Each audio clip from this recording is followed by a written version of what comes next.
The topic of this discussion is how questioning and answering techniques can support personal communication assessment.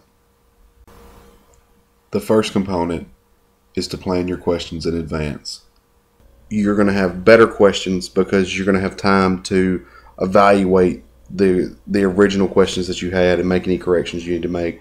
And also, you're going to be in the position to anticipate student responses and also have an idea of what you're looking for in the student responses.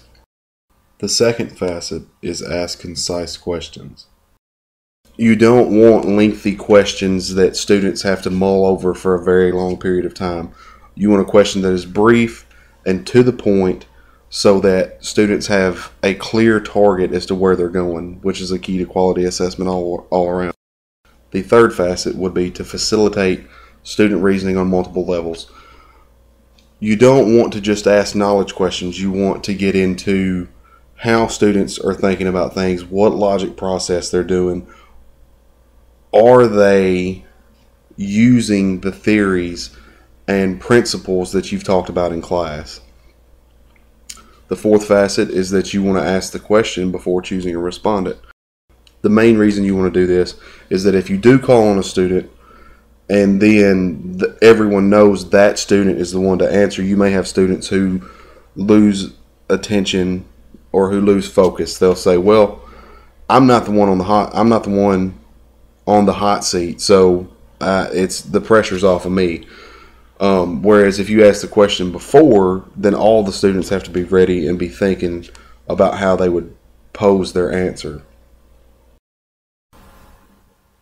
The fifth key here would be to involve all students, eager and meek alike.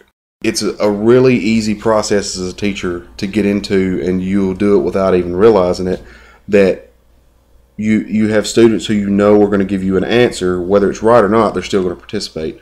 It's a really convenient pattern to get into where you do that. You call on the students who you know are going to participate to kind of augment the lesson and to keep things going, whereas some other students may be reluctant to do so.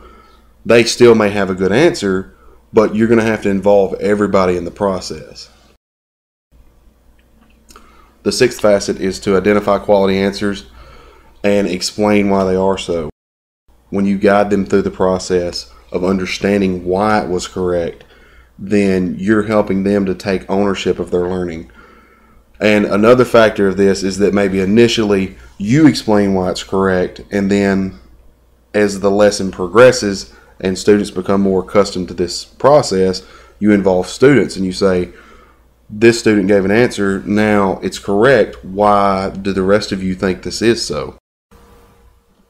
The final component is to allow students enough time to answer the question. Again, this is a really easy pattern to forget about, because when you ask a question and there's dead silence in the class, it gets really uncomfortable for everybody. But the more that you implement this technique, students will, that pressure that's there from the awkwardness of nobody talking is going to propel students forward to participate and at least provide an answer. Whether it's right or not, they're going to be more apt to say something than sit and just have a blank stare on their face.